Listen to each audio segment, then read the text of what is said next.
le alegra, pues es su voluntad, y el Dios de toda paz santifique nuestro ser, nuestras vidas sean guardadas en él hasta el día en que vendrá como Rey. Gocémonos en el Señor, levantemos siempre a la oración, agradecer lo que nos da, le alegra pues es su voluntad, y el Dios de toda paz santifique nuestro ser, nuestras vidas sean guardadas en él hasta el día en que vendrá como Rey. Gocémonos en el Señor, levantemos siempre a la oración, agradecer lo que nos da, le alegra pues es su voluntad.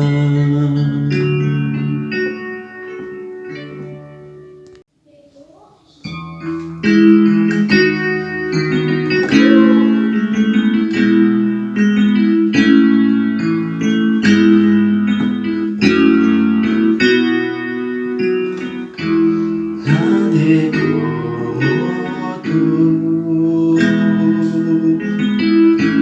nadie más hacia mí ser como tú. Por la eternidad podía buscar, mas no hay nadie como tú. Nadie como tú. Nadie más hacia mí ser como tú. Por la eternidad podía buscar, mas no hay nadie como tú.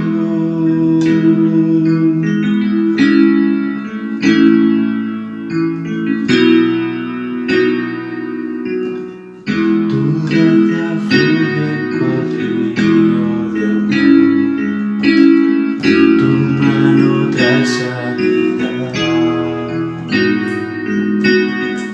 entre tus brazos refugio hallaré, nadie como tú, nadie como tú. Nadie más hacia mí ser como tú.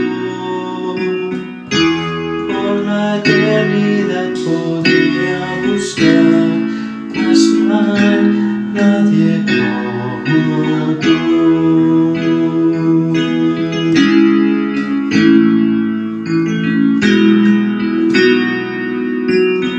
Tu gracia fluye cual río de amor, tu mano trae sanidad,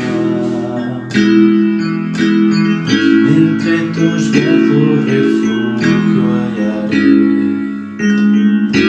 nadie como tú,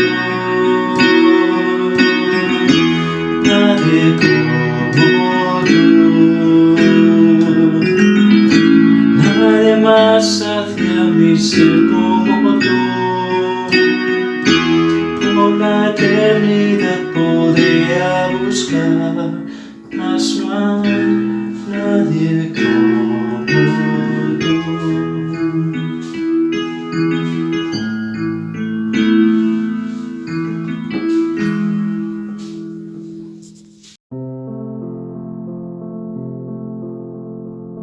Buenas tardes, queridos hermanos. Un jueves más traemos a la reflexión un pasaje de la palabra del Señor, concretamente en Génesis, como venimos durante estos últimos meses hablando acerca de la vida de Jacob. Y vamos a hablar en esta tarde sobre el tema de una reconciliación fraternal. Si habéis estado siguiendo la línea de los estudios anteriores, podréis entender que este es el momento culminante de tanta espera, de tantos temores, de tanta zozobra espiritual y psicológica por parte de Jacob.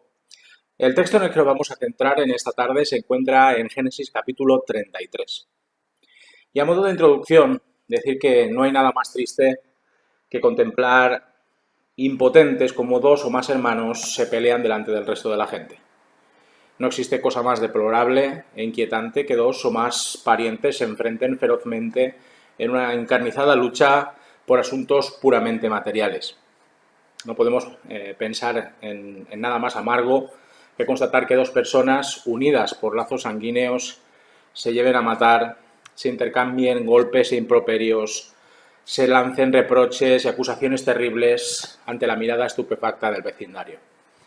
La imagen del despropósito es precisamente la de individuos, en teoría conectados por el linaje compartido, enfrentados entre sí mientras el mundo observa sus berrinches y sus odios. Sin temor a equivocarme, pienso que cada familia que mora sobre la faz de la tierra ha tenido, tiene o tendrá problemáticas de este mismo signo. Discusiones llevadas hasta la violencia más dramática por asuntos relacionados por tierras, por inmuebles, por recuerdos que dejaron nuestros antepasados de cierto valor, acaloradas y enrarecidas reuniones familiares en las que se dejan salir los trapos sucios de unos y de otros, encuentros de parientes en los que unos intentan impresionar a los otros con sus logros, con sus éxitos, con su patrimonio, tremebundos combates fratricidas en los que la ambición, el materialismo y el egocentrismo superan con creces cualquier nexo familiar. Son unos cuantos ejemplos, unos breves y pequeños ejemplos de cómo hermanos y hermanas de sangre se ven envueltos en dimes y diretes que se enquistan en el tiempo y en la memoria de los afectados. Recuerdo que cada vez que yo o cualquiera de mis tres hermanos nos peleábamos por cualquier tontería, cuando éramos niños, mi padre siempre nos decía que solo los tontos tiran piedras contra su propio tejado. En otras palabras, el hecho del enfrentamiento hermano contra hermano era una estupidez de tomo y lomo. El perjuicio de las diferencias irreconciliables entre hermanos es más doloroso y más trágico de lo que uno cree. Jesús tenía muy claro el destino de una familia que se pierde en encontronazos y en guerras internas. En Mateo capítulo 12, versículo 25, Jesús dijo que todo reino dividido contra sí mismo es asolado y ninguna ciudad o casa dividida contra sí misma permanecerá. Si la familia comienza a marcar fronteras insensatas entre cada uno de sus miembros, la unidad que debe prevalecer en esta institución divina se resquebraja y tiende a autodestruirse. Y así cualquiera de nosotros entiende que cuando alguno de sus miembros necesita ayuda, porque arrieros somos y en el camino nos encontraremos, esta no está disponible y la esperanza en el único grupo social en el que es posible hallar un marco de confianza, de protección y socorro en horas difíciles desaparece por completo. La brecha existente, como ya hemos ido viendo en los últimos jueves, la brecha existente entre Jacob y Esaú había quedado patente mucho tiempo atrás, prácticamente desde el nacimiento de ambos. Ya nos dice la palabra del Señor que se había fraguado una enemistad subrepticia que con el paso de los años se convertiría en un auténtico problema familiar. Recordemos cómo Jacob se aprovechó del hambre de su hermano y cómo arrebató, con la ayuda de su madre Rebeca, la bendición paterna a un desconcertado Esaú. Todo esto desembocó en la urgencia de que Jacob huyese de casa para poder iniciar una nueva vida lejos de todo aquello que le era querido y conocido. Ahora, después de un par de décadas, sin saber el uno del otro, llega el momento de encontrarse. También nos acordamos de las medidas que dictó Jacob para evitar perderlo todo en caso del ataque de su hermano, de la lucha espiritual entablada con Dios mismo para adquirir la seguridad de que él lo protegería y prosperaría a la hora de recibir la visita de Esaú. Aún así, parece que Jacob no las tiene todas consigo, dado que, sabiendo que 400 hombres acompañaban a su hermano, lo mejor era prepararse para lo peor. Al fin, nos dice la historia bíblica, en el horizonte puede divisarse la enorme polvareda de la comitiva de Esaú.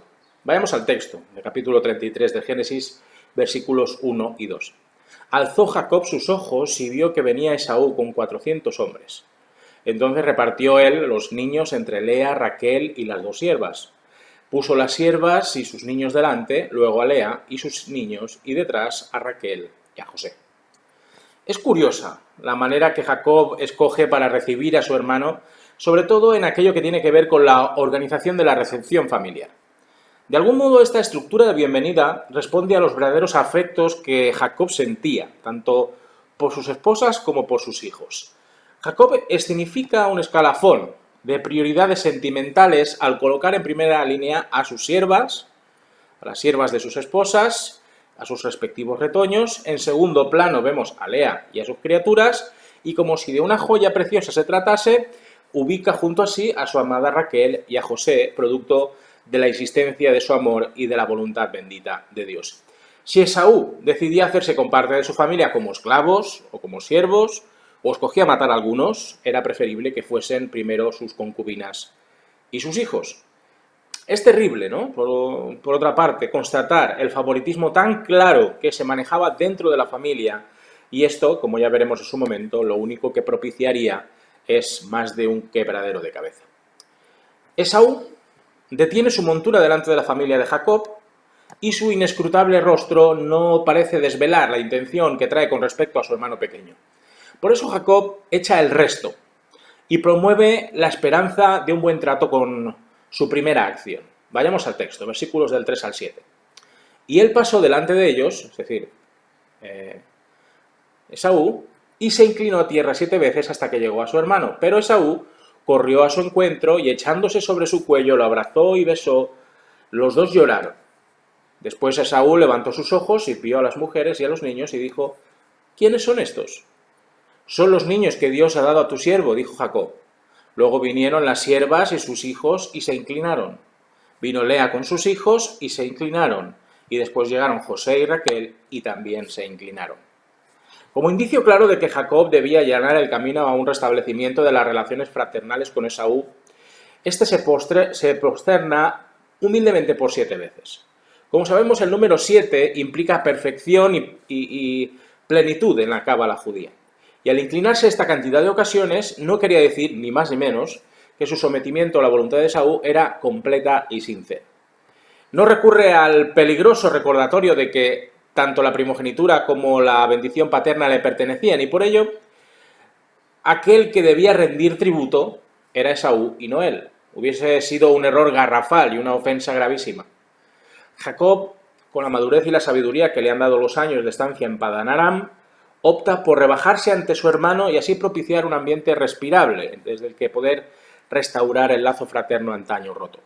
A menudo, y bien lo sabemos por propia experiencia, que es preciso renunciar a cuestiones personales y a privilegios sabidos, con tal de sembrar la vida de paz y concordia. Podemos llegar a tener razones, seguro, para enrocarnos en nuestros propios posicionamientos, pero si con nuestra obcecación solamente logramos discordia y alejamiento familiar, tal vez deberíamos reconsiderar si aquello que nos separa realmente es tan importante y prioritario. Todavía mirando a sus pies, con la reverencia mantenida en el tiempo, Esaú reacciona de una forma que deja atónitos a todos los presentes. En lugar de recriminar a Jacob todo cuanto le hizo en el pasado, en lugar de reprocharle todos sus engaños y sus triquiñuelas, en lugar de acusarle de mentiroso y prófugo, Esaú corre con los brazos abiertos hacia su hermano pequeño. Y cuando llega a su altura lo rodea con un abrazo de oso, nunca mejor dicho, dada su enorme y notable pilosidad, lo estrecha junto a sí con la fuerza de 2 décadas de ausencia y lo besa como solo un hermano sabe hacerlo a otro tras años de no verse. Jacob, todavía asombrado, todavía hepatado, le devuelve el gesto y se funden el uno el otro durante unos buenos minutos. Al separarse, tomados el uno del otro de los hombros, se miran mutuamente, reconociendo en sus caras las señales que el sol y los elementos han ido dejando en este periodo temporal sin tener contacto. Las lágrimas surcaban las arrugas de sus atezadas mejillas, humedeciendo sus barbas, cayendo en el polvo del camino. La emoción les embargaba, no cabía duda, y la tensión acumulada en el corazón de Jacob se desvaneció, como por ensalmo, dando gracias a Dios por el milagro de la reconciliación. Todavía tomados de las manos, Esaú repara en la presencia de la familia de Jacob y pregunta acerca de la identidad de estos. Jacob inicia una presentación de cada una de las esposas, de cada una de las concubinas, así como de sus hijos. todos y cada uno de ellos, también en señal de humildad y sumisión, se inclinan ante Esaú, cuñado para unas, tío para otros. Jacob adscribe la existencia de cada uno de los miembros de su clan a la bendición dada por Dios a lo largo de su morada en tierras arameas. También las esposas, concubinas e hijos de Jacob suspiran aliviados al comprobar que Esaú viene en son de paz, y relajados dejan de estar a la defensiva para conocer mejor a este nuevo componente de la familia de su patriarca. A continuación, Esaú, aunque ya había recibido de cada encargado de cada una de las manadas enviadas por Jacob, si recordáis, con el objetivo de suavizar el encuentro fraternal, vuelve a preguntar sobre el motivo de tales regalos. Vayamos al texto, versículos del 8 al 11. Preguntó entonces Esaú: ¿qué te propones con todos estos grupos que he encontrado? Hallar gracia a los ojos de mi señor, respondió Jacob. Dijo entonces Esaú: suficiente tengo yo, hermano mío, sea para ti lo que es tuyo. Jacob replicó: no, yo te ruego, si he hallado ahora gracia a tus ojos, acepta mi regalo, porque he visto tu rostro como si hubiera visto el rostro de Dios, pues que con tanta bondad me has recibido. Acepta, te ruego, el regalo que te he traído, pues Dios me ha favorecido y todo lo que hay aquí es mío. E insistió hasta que Esaú lo tomó.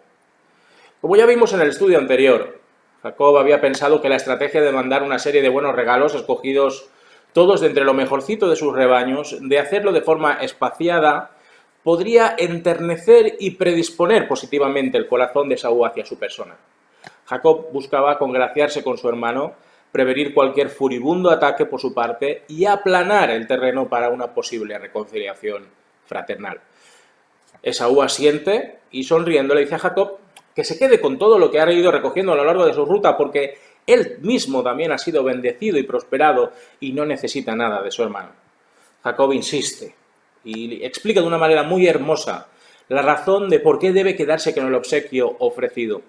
Para Jacob, contemplar de nuevo el rostro de Esaú, de su hermano, ha sido una liberación, ha sido un placer, ha sido un privilegio tan grande que nada que pudiera ofrecer a su hermano sería suficiente como para pagar el gozo y la alegría que llenan su alma en estos instantes. Jacob agradece insistentemente, lo hemos leído aquí, la bondad y la compasión con la que lo ha abrazado, y no puede sino persistir en su idea de que su regalo es una evidencia de su satisfacción interior ante el resultado de su visitación. Este es el típico toma y daca de la dación y de la recepción de presentes y mercedes entre los pueblos orientales, y que incluso aquí, en España, también se lleva a cabo cuando después de tomar algo, seguro que os ha pasado, uno quiere invitar, el otro se niega indignado queriendo pagar él, y este ejercicio protocolario se extiende hasta que uno de los dos al final acepta el convite, pero siempre se asegura que en la próxima ocasión le toca correr con los gastos.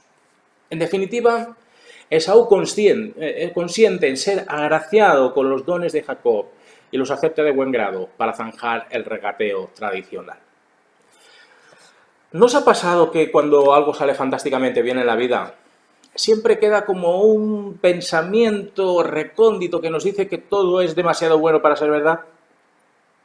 No solemos ser cautos y precavidos en la recepción de una buena nueva hasta que pasa un poco tiempo más y se confirma, y entonces nos alegramos y nos felicitamos liberados de la duda. Pues parece que es esto lo que podemos inferir de la siguiente escena entre Jacob y Esaú. Versículos del 12 al 16. Y dijo Esaú: anda, vamos, yo iré delante de ti. Jacob respondió: mi señor sabe que los niños son tiernos, que tengo ovejas y vacas paridas. Si las fatigan, en un día morirán todas las ovejas. Pase ahora mi señor delante de su siervo, y yo me iré poco a poco al paso del ganado que va delante de mí, y al paso de los niños hasta que llegue a Seir, donde está mi señor. Dijo Esaú: dejaré ahora contigo parte de la gente que viene conmigo.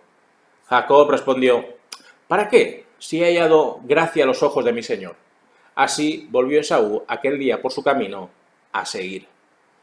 Después de un buen rato de partiendo, contándose la vida el uno al otro, informándose de las vueltas que dan las cosas, hablando acerca del estado de sus padres, relatando el modo en el que habían sido bendecidos y prosperados, es preciso ponerse en marcha.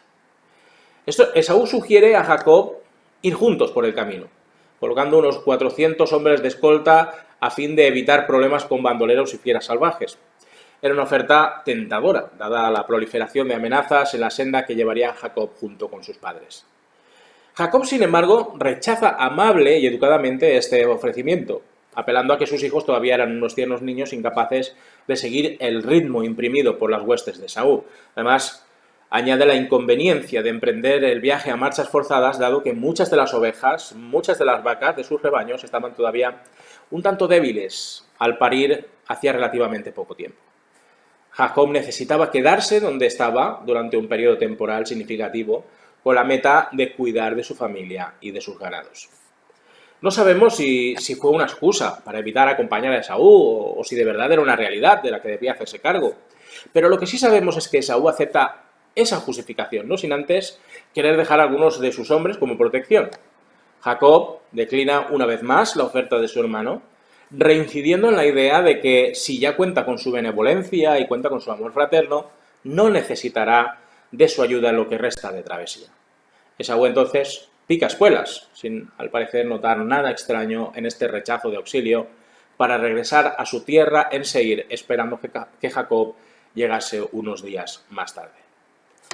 Aunque no se nos dice si al final Jacob arribó a Seir, hogar de Esaú, su hermano, después de este encuentro fraternal, sí se nos dice que Jacob se dirigió a un lugar concreto en el valle del Jordán, cerca de Saretán, llamado Sucot, cuyo nombre significa cabañas, y que en la actualidad ha sido generalmente identificado como Tel Deir, cerca de la desembocadura del río Jabok.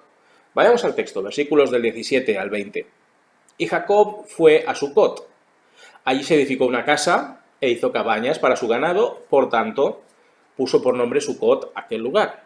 Después Jacob, cuando regresaba de Padán Aram, llegó sano y salvo a la ciudad de Siquem, que está en la tierra de Canaán, y acampó delante de la ciudad.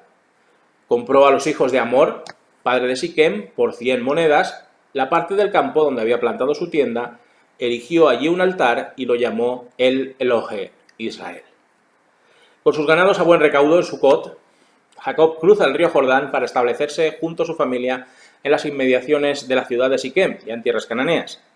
Siquem, cuyo nombre significa hombro, era una ciudad en la que Abraham, abuelo de Jacob, había montado ya sus tiendas, en la que había erigido un altar en memoria de la promesa que Dios le había confiado sobre la posesión de esa tierra por parte de sus descendientes. Lo leemos en Génesis, capítulo 12, versículo 7, cuando dice que se apareció Jehová a Abraham y le dijo: a tu descendencia daré esta tierra, y edificó allí un altar a Jehová, quien se le había aparecido.